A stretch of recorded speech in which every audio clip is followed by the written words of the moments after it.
안녕하세요, 형님. 혹시 아내분께서 다가오고 싶어 하는 것 같은데 분명하게 말씀은 안 하시는 그런 느낌을 받아보신 적 있으신가요? 형님께서 그렇게 짐작은 하지만 그게 맞는 건지 아닌지 확신이 안 서서 괜히 걱정이 되신 적 혹시 있으셨을까요? 만약 그런 순간이 한 번이라도 있으셨다면 오늘 영상이 형님께 분명히 도움이 될 수 있습니다.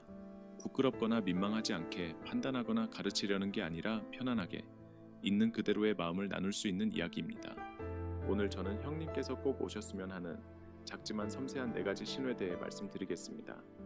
이 신호들은 여성분들이 몸의 친밀함을 원할 때 자주 보여주는 행동들이에요. 이걸 꼭 말로 하지 않으셔도 자연스럽게 혹은 문화적으로 여성분들은 말보다는 몸짓으로 마음을 전하시는 경우가 많거든요. 흔히들 남자만 그쪽 욕구가 크다고 생각하기 쉽지만 실은 그렇지 않습니다. 여성분들도 원하고 필요로 하십니다. 다만 표현 방식이 아주 다를 뿐이에요. 말로 하시기보다는 조심스레 눈치 보시며 혹은 괜히 오해받을까 걱정하시면서 작은 신호로 전하십니다. 그런데 안타깝게도 참 좋은 남편분들이 이 신호들을 자주 놓치세요. 그냥 몰라서요. 어떻게 알아차려야 하는지를 잘 모르시니까요. 그래서 오늘 이 시간을 통해 형님께서 아내분의 마음을 더 잘 이해하실 수 있게 되면 좋겠습니다. 따뜻하고 서로 존중하는 방식으로 연결감을 잃지 않고 유지하는 데에 이 영상이 작은 도움이 되었으면 합니다. 지금부터 저는 여성분들이 친밀함을 원할 때 자주 드러내는 몸의 4군데를 말씀드릴 거예요. 그리고 무엇보다 중요한 건 형님께서 이 신호들을 어떻게 느끼고 어떻게 섬세하고 성숙하게 반응하실 수 있느냐는 점입니다. 그게 바로 진짜로 마음을 읽을 줄 아는 배려 깊은 남자의 모습 아니겠습니까? 형님, 안녕하세요. 모든 여성이 자신의 마음을 말로 직접 표현하지는 않습니다. 중년이 되고 부부의 삶에도 여러 변화가 찾아오지만 그 가운데서도 변하지 않는 것이 하나 있습니다. 바로 몸과 마음으로 서로 가까워지고 싶은 그 갈망입니다. 오늘은 여성들이 무의식 중에 보일 수 있는 첫 번째 신호, 바로 쇄골과 가슴 윗부분에 대해 이야기해 보려 합니다. 먼저 간단하게 생리적인 이야기부터 짚어볼게요. 많은 분들이 나이가 들면 부부관계는 끝났다고 생각하시지만 사실은 그렇지 않습니다. 남성의 경우 40살 이후로 테스토스테론 수치가 점점 줄어들어 성욕도 함께 줄지만 여성은 그렇지 않다는 점이 흥미롭습니다. 심리학자 데이비드 부스 교수에 따르면 중년기, 특히 폐경 이후의 여성은 임신에 대한 걱정이 줄어들면서 자신의 욕구에 더 솔직해지고 편안해진다고 합니다. 아이 키우느라 밤잠 설치던 날도 지나고 하루 종일 가족을 챙기느라 지쳤던 시기도 끝나고 고요함 속에서 오히려 자연스럽고 건강한 욕망이 다시 피어나는 것이죠. 하지만 그 마음이 아무리 강해도 대부분의 여성은 당신과 가까워지고 싶어요 라고 말로 표현하지 않습니다. 그건 용기가 없어서가 아니라 평가받을까 두려운 마음, 자신에 대한 이미지에 대한 조심스러움, 그리고 과거의 상처가 남아있기 때문입니다.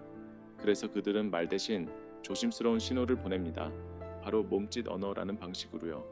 그 중에서도 가장 흔한 방식은 쇄골이나 가슴골이 자연스럽게 드러나는 옷을 입는 것입니다.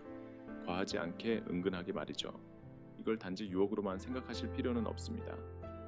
테스토스테론이 남녀 모두에게 일정 수준 이상으로 높아지면 자기 표현 욕구와 경쟁 본능이 생깁니다. 여성의 경우 이것이 자신을 가꾸고 싶은 마음으로 표현됩니다.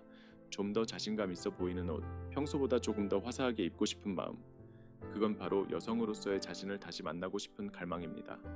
형님, 그런 모습을 보게 된다면 가볍게 웃어 넘기지 마시고 오해도 하지 마십시오. 대신 따뜻한 칭찬 한마디를 건네보세요. 오늘은 옷차림이 참 보기 좋네. 혹은 이런 원피스 참 잘 어울려. 아주 부드러워 보여. 이런 말 한마디가 45이나 55살의 여성에게는 장미꽃보다 더 큰 선물이 될 수 있습니다. 그리고 혹시 형님 스스로 이젠 예전 같지 않아서 라고 걱정하고 계시다면 포기하지 마십시오. 하루에 단 15분만 걷고 호박씨 몇 숟가락을 식사에 더하고 석류즙 한 잔, 충분한 수면, 이런 작은 변화만으로도 테스토스테론은 자연스럽게 회복될 수 있습니다. 꼭 약을 써야만 하는 건 아닙니다. 정말 중요한 건 생활 속의 섬세한 주도성과 건강한 리듬이니까요. 이제 형님께 대구에 사는 63살 퇴직자 재훈 형님의 이야기를 들려드릴게요. 아내가 폐경을 맞은 이후 부부는 거의 5년 동안 신체적 접촉이 없었습니다. 그런데 어느 날 아내가 평소보다 약간 더 깊이 파인 7부 소매 원피스를 입고 있었습니다. 많이 드러난 건 아니지만 뭔가 더 부드럽고 따뜻한 느낌이 있었죠. 그날 재훈 형님은 이렇게 말했습니다.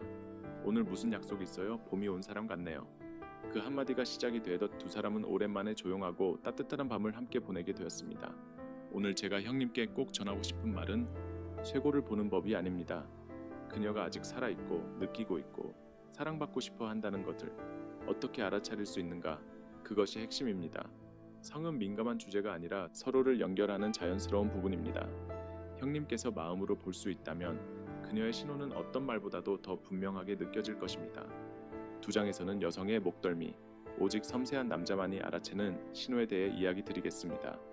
형님 안녕하세요. 이전 영상에서 우리는 여성들이 친밀감을 원할 때 쇄골을 은근히 드러내는 방식에 대해 이야기 나눴습니다. 오늘은 잘 눈에 띄지 않지만 그에 못지않게 매력적인 또 다른 부위, 바로 목덜미, 귀 뒤쪽부터 이어지는 그 부드러운 곡선에 대해 말씀드리겠습니다. 혹시 이런 모습을 본 적 있으신가요?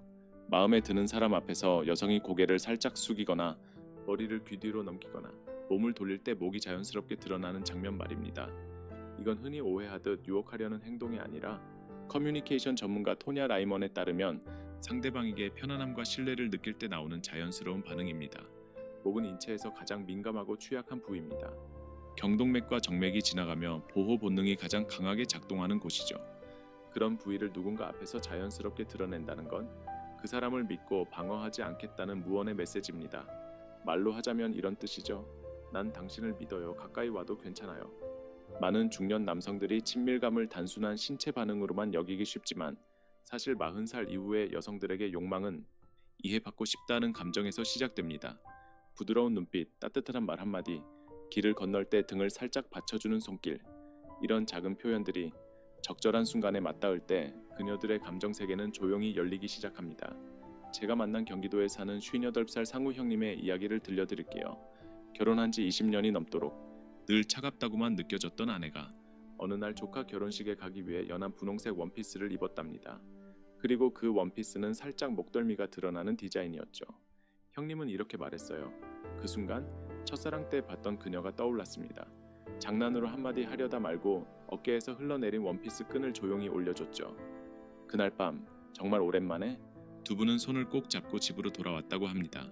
목덜미뿐만이 아닙니다.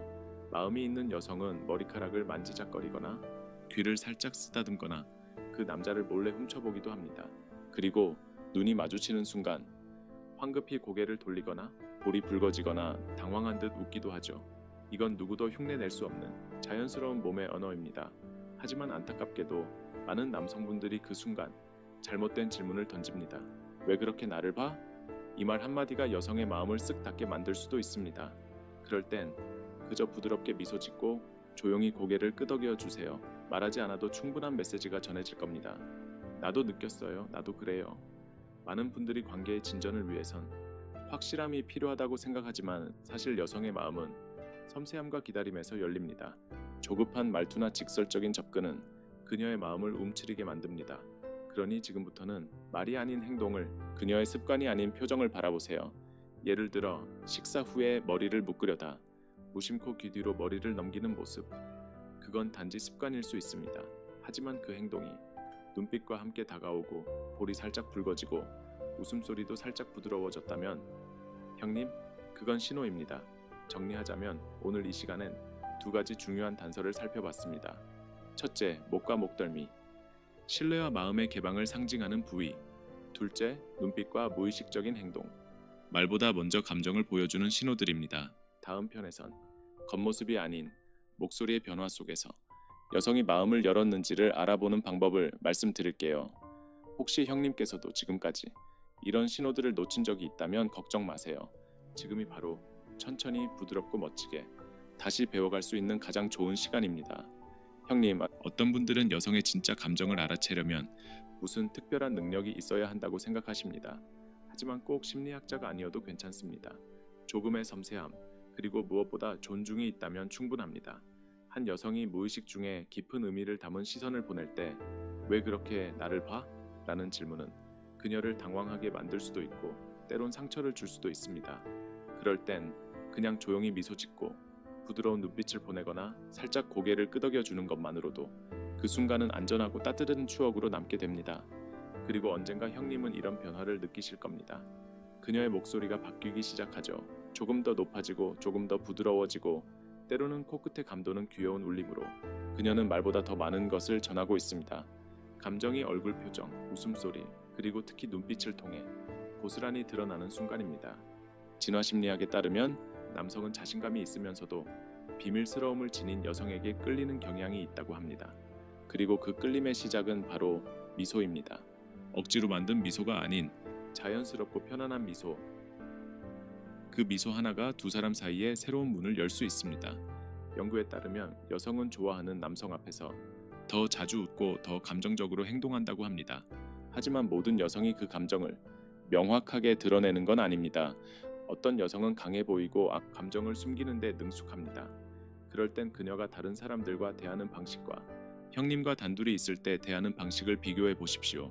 혹시 그녀와 자주 가는 카페에 함께 가신다면 직원에게 말할 때와 형님께 말할 때의 미소와 눈빛, 말투를 한번 유심히 살펴보세요. 형님에게만 살짝 다른 모습이 느껴진다면, 조금 더 부드럽고 가끔은 괜히 웃다가 고개를 돌린다면 그건 분명 신호입니다. 다만 어떤 신호도 그것 하나로는 결정적일 수 없습니다. 목소리, 미소, 시선, 그리고 머리카락을 살짝 만지는 손끝까지, 이 모든 것이 함께 어우러져 감정의 전체 그림을 만들어내는 것이죠. 그리고 진짜 멋진 남자는 그 전체를 바라볼 줄 아는 사람입니다. 서두르지 않고, 강요하지 않고, 부드럽게 천천히 그녀의 속도에 맞춰 기다릴 줄 아는 사람입니다. 결론적으로 우리가 이 영상에서 함께 알아본 4가지 섬세한 신호를 다시 정리해보면 이렇습니다. 첫째, 쇄골이나 흉골이 자연스럽게 드러나는 옷차림. 조심스러운 초대의 표현입니다. 둘째, 목과 목덜미. 상대에 대한 신뢰를 나타냅니다. 셋째, 눈빛. 말보다 먼저 마음을 보여주는 창입니다. 그리고 넷째, 변화된 목소리와 부드러운 미소. 감정을 숨기지 못하는 순간이죠. 이 신호들은 언제나 명확한 것은 아닙니다. 하지만 형님께서 진심으로 관심을 갖고 그녀의 입장이 되어보려 한다면 분명히 느낄 수 있을 겁니다. 대단한 이론도 화려한 조언도 필요 없습니다. 그저 따뜻한 마음 하나, 그리고 성숙한 남자의 섬세함이면 충분합니다. 시간이 흐르고 인생의 경험이 쌓이면서 일부 사람들에게는 마치 본능처럼 작동하는 사고 시스템이 자리 잡습니다. 그들은 뇌가 절대 쉬지 않습니다. 사업을 운영할 때는 물론이고 단지 카페에 앉아 커피를 마시는 순간에도 조용히 분석을 시작합니다. 이 가게의 비즈니스 모델은 무엇일까? 손님들의 흐름은 어떤가? 가격 설정은 과연 적절한가? 그들은 그것을 일이라 생각하지 않습니다. 그저 끊임없는 학습과 실제 경험 속에서 반복하며 체득된 습관일 뿐입니다. 누군가는 이것을 직업병이라 말할지도 모르지만 실제로는 체계적이고 깊이 있는 사고를 가진 사람에게 나타나는 매우 고유한 특징입니다. 그들의 사고방식은 마치 퍼즐 조각처럼 지식을 잘게 나누고 그 조각들을 일상 속 다양한 상황에 맞춰 자연스럽게 끼워 넣는 방식과도 같습니다. 그리고 가장 특별한 점은 바로 이겁니다. 그들은 놀이 중에도 계속 배우고 있다는 사실입니다. 산책을 할 때도, 여행을 떠날 때도, 심지어 쇼핑을 할 때도 세상을 관찰하고 새로운 통찰을 쌓는 기회로 삼습니다. 그들에게는 일과 휴식 사이에 뚜렷한 경계가 없습니다. 왜냐하면 세상을 관찰하고 왜 그럴까? 라고 질문하는 것이 이미 그들의 삶 일부가 되었기 때문입니다. 그들에게는 세상을 바라보는 자기만의 렌즈가 있습니다. 이 렌즈는 단지 어떤 제품을 소비하는 것에서 그치지 않고 그 제품이 왜 존재하는지, 누구를 위한 것인지, 어떤 유통 구조를 기반으로 움직이는지, 그리고 이 모델이 과연 지속 가능할지를 끊임없이 질문하게 만듭니다. 이 렌즈야말로 그들의 본질적 차이를 만들어주는 핵심입니다. 깊이 있는 통찰, 남들과 다른 시각, 그리고 장기적으로 확실한 경쟁력을 제공하는 힘 말입니다. 그래서 그들의 노는 방식, 그들의 사는 방식, 그들의 일하는 방식은 표면적으로는 티가 나지 않지만 시간이 흐를수록 분명한 차이를 만들어냅니다. 저는 이렇게 믿습니다. 우리가 세상을 어떻게 해석하느냐에 따라 인생의 방향이 조용히 그러나 분명하게 달라질 수 있다고 말이죠. 그리고 정말 흥미로운 건 깊이 있는 사고방식과 날카로운 관찰력을 지닌 사람들과 충분히 오랜 시간 함께하다 보면 어느새 나 자신의 시선도 조금씩 바뀐다는 사실입니다. 심지어 스스로도 그 변화를 바로 알아채지 못할 정도로 말이죠. 직업이나 하는 일은 예전 그대로일 수 있습니다. 하지만 질문을 던지는 방식, 무엇에 관심이 가는지, 브랜드를 바라보는 눈, 동네 카페 하나를 해석하는 방식, 심지어 거리의 구조를 느끼는 감각까지도 조금씩 더 깊어지기 시작합니다. 세상은 여전히 그대로이지만 그 세상을 바라보는 우리의 눈이 바뀐 것입니다. 제가 지금 형님께 말씀드리고자 하는 건 더 성공하려면 휴식도 포기하라는 이야기가 아닙니다. 오히려 반대입니다. 요즘 진짜 성공한 사람들을 보면 의식 있는 놀이를 할 줄 아는 사람들입니다. 그들은 늘 공부해야 한다고 자신을 몰아붙이지 않습니다. 하지만 그들의 뇌는 카페에서 커피 한 잔을 마실 때에도 주말에 산책을 할 때에도 끊임없이 연결되고 해석하며 움직입니다. 그것이 바로 성숙한 어른의 기술입니다.